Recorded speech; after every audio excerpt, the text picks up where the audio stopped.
de fonds politiques. Fonds politiques. Ou bien demain qu'il fasse une déclaration en disant je prends mes 5 milliards et je les sacrifie tout simplement. Mais ça règle énormément de problèmes que vous ignorez. Non, moi je ne suis pas dans le secret des dieux. On nous a dit ce sont des fonds politiques, les utilisations sont occultes. Moi je dis que demain, si le président dit que je renonce et qu'on mette ça dans une loi de finances rectificative, je renonce à 5 milliards, demain 8 milliards qu'on attribue annuellement comme fonds politique, en ce moment-là, je crois qu'il va donner le pas. Et les députés vont suivre, ceux qui ont des salaires de 5 millions vont suivre. Mais je crois qu'aujourd'hui, les pauvres salaires des enseignants qu'on veut gréver tout simplement, je dis que ça c'est inacceptable. Et le moment pendant lequel ils l'ont fait, c'est en ce moment-là où les enseignants aussi ont réagi. Ils l'auraient fait en début d'année, les enseignants auraient réagi en début d'année. Ils l'ont fait en fin d'année, sans pour autant tenir compte aussi de la situation actuelle des élèves. Parce que à eux d'abord, parce que c'est eux qui gèrent le système, à eux d'abord de faire de sorte qu'on puisse organiser les examens de façon très sereine. Mais ils ne l'ont pas du tout fait. Ils ont voulu tout simplement faire ce qu'ils veulent. Les enseignants aussi vont saisir cette opportunité aussi pour faire, en tout cas, ce que la loi leur permet. Autrement dit, faire ce qu'ils veulent. Non, pas ce qu'ils veulent. Non, pas ce qu'ils veulent. Mais ce que la loi leur permet.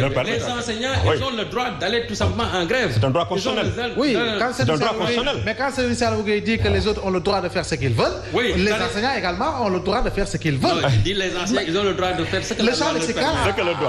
Le gouvernement, ce qu'il a fait, la loi ne lui permet pas ça. Parce que tout à l'heure, quand on l'a dit, quand vous signez des accords selon les normes du BIT, il faut respecter ces accords-là. Ça veut dire qu'en ce moment-là, ils n'ont pas la loi avec eux. Maintenant, si les enseignants décrètent un moment de grève, c'est parce que tout simplement, compte tenu des accords qui ont été déjà signés, la loi leur permet tout simplement d'aller en grève.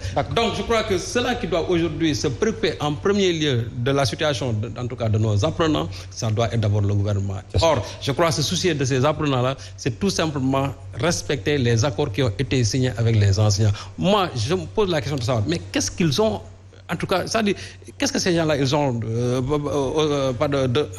contre les enseignants. Qu'est-ce qu'ils ont contre les enseignants?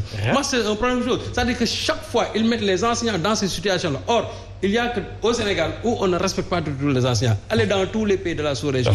Les enseignants, ils sont traités là-bas comme des rois. Mais il y a que dans ce pays où on tend toujours à misérabiliser les enseignants. Et je dis que ça, c'est inacceptable. En tout cas, ce qui est sûr et certain, c'est qu'avec ce mouvement de grève-là, moi que j'ai vu aujourd'hui, quasiment les 100% du pays, tout a été paralysé. Si le gouvernement ne recule pas dans son option, ce qui est sûr et certain, on va vers des perturbations et les grands perdants, tout simplement, malheureusement, ce sont les... Mais les enseignants ne sont pas misérables au Sénégal, quoi, vous pouvez dire. Serigne Saliou Gueye est dans son beau costume, avec sa chemise tissée. Monsieur Goudiagna avec une véritable avec une belle chemise à boucle avait. Monsieur Tapma est dans un ensemble costume. J'ai envie de devenir moi-même enseignant. Tellement qu'ils sont riches, moi j'ai envie de devenir enseignant. Mais de ce point de vue, monsieur Niang, compte tenu justement du développement fait par Serigne Saliou Gueye, mais est-ce qu'aujourd'hui, il n'est pas temps véritablement de reprendre le monitoring avec les autorités, essayer de trouver des plaques de convergence, des plaques de conciliation, des compromis forts pour véritablement sauver ce qui reste de l'année? Mais ça a été fait. Ça a été fait. Les gens ont négocié avec des témoins à l'appui. Ce problème d'imposition-là a été même posé lors des négociations pour dire est-ce que ces sommes sont imposables ou non. La réponse a été des nets, vous allez percevoir des nets. Je pense aussi, quand on parle de contexte, le contexte, celui qui a même de lire ce contexte-là, c'est celui qui gouverne. C'est lui qui doit savoir que le contexte est tellement chargé au Sénégal qu'il ne faut pas y remettre. Au moment où nous venions, les meuniers sont en mouvement. Les meuniers sont en mouvement. Ils réclament plus de 10 milliards. Le problème des élections aussi se pose. Dans ce contexte-là, je pense que celui qui avait plus intérêt à ce qu'il n'y ait pas de remous, c'est le gouvernement. Et c'est celui qui a remué les choses là dans la plaie. C'est pourquoi nous disons que la seule alternative pour qu'une paix soit là, qu'une stabilité revienne, c'est que le gouvernement aille dans le sens de respecter ses engagements. Absolument. Je pense sincèrement que c'est ça qui pourra vraiment dénouer le problème. Et je dois dire que ce ne sont pas seulement les syndicats qui sont levés. À la limite, à un certain moment, nous avons été débordés même par les enseignants eux-mêmes. Ce ne sont pas les syndicats qui ont eu à décréter les premiers. C'est le lycée Malick Sy qui a eu à décréter, c'est dire que même si les syndicats n'étaient pas dans le mouvement, les enseignants eux allaient prendre les choses en main. Je crois que le gouvernement même a intérêt que les syndicats se lèvent pour au moins organiser le mouvement. Mais est-ce que vous écoutez pour entendre le cri de cœur justement des élèves présentement? Mais les élèves, vous savez, les élèves et les enseignants, on ne peut pas les séparer. C'est deux ensemble. Souvent, on parle, les élèves sont des victimes. Si les élèves sont des victimes, les enseignants sont des victimes. Parce que c'est un duo qui est inséparable. Quand l'enseignant n'est pas à l'aise, l'élève s'en ressent. Si l'élève n'est pas à l'aise, l'enseignant s'en ressent dans son enseignement-apprentissage. Donc, je suis contre foncièrement qu'on fait une dichotomie entre l'intérêt de l'élève et l'intérêt de l'enseignant. Parce que c'est lié. Ça, il faut que les gens le comprennent. Même dans l'éducation, on parle de centralité de l'élève. Mais c'est la centralité du couple enseignant-élève. Quand l'enseignant n'est pas à l'aise dans sa classe, ça va s'en retentir dans la qualité de l'enseignement et vice-versa. Donc, nous sommes victimes. Ce n'est pas les élèves, mais c'est le couple enseignant-élève. Et je crois que c'est l'État qui doit prendre en compte cet aspect-là. Et aller dans le sens de respecter ses engagements. D'accord. Je pense qu'il n'y a pas lieu encore de rediscuter quoi que ce soit. Le problème est simple. On a eu à faire des discussions des mois durant. Il y a eu des témoins. Allons dans le sens de le respecter. Et je dois dire aussi que je suis sidéré par l'attitude des parents d'élèves. Et pourquoi? Parce qu'ils ont eu à condamner effectivement ce mouvement-là qui met en mal leurs enfants. C'est de bonne guerre.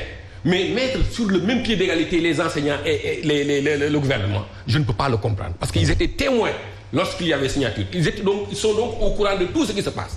Je ne peux pas comprendre aussi qu'ils parlent de porter plainte, au lieu de dire porter plainte contre le fautif, mais porter plainte pour tout simplement mettre dans la même moule État et enseignants. Les enseignants n'ont aucune responsabilité dans ce qui se passe. Donc s'ils sont témoins lors des séances de suivi, des commissions de suivi, ils doivent jouer le rôle, non pas de témoin seulement, mais d'arbitre. Et un arbitre, il prend des décisions. D'accord. Prendre des décisions ici, c'est situer les responsabilités. Ici, entièrement, la responsabilité de ce qui advient, c'est de la part, ça revient à l'État. Alors, nous saluons au passage justement tous ces parents d'élèves, membres de l'Association nationale des parents d'élèves du Sénégal. Ils nous suivent et véritablement, ils écoutent avec attention les propos développés véritablement par les enseignants. Alors vous, enseignants de classe exceptionnelle, mais alors exceptionnellement, monsieur Nia, oui, monsieur Kane, autant pour moi, monsieur Nia vient de terminer, monsieur Kane. Est-ce qu'aujourd'hui, vous ne pensez pas que, en réalité, on peut donner l'impression que vous voulez profiter d'une situation, parce qu'en réalité, nous nous acheminons vers des joutes électorales, et on le sait, à la veille de toute élection, pratiquement, il y a toujours des mouvements, en tout cas, dans différents secteurs tels que l'enseignement. Oui, nous ne sommes pas dans ça. Nous sommes des syndicalistes, nous ne sommes pas des politiciens. Et on est fiers d'être des syndicalistes parce que nous avons mandat de nos camarades. Alors, nous, notre carte électeur, c'est les tchokov, n'est-ce pas, que nous donnent les enseignants pour qu'on puisse vraiment gérer leur carrière.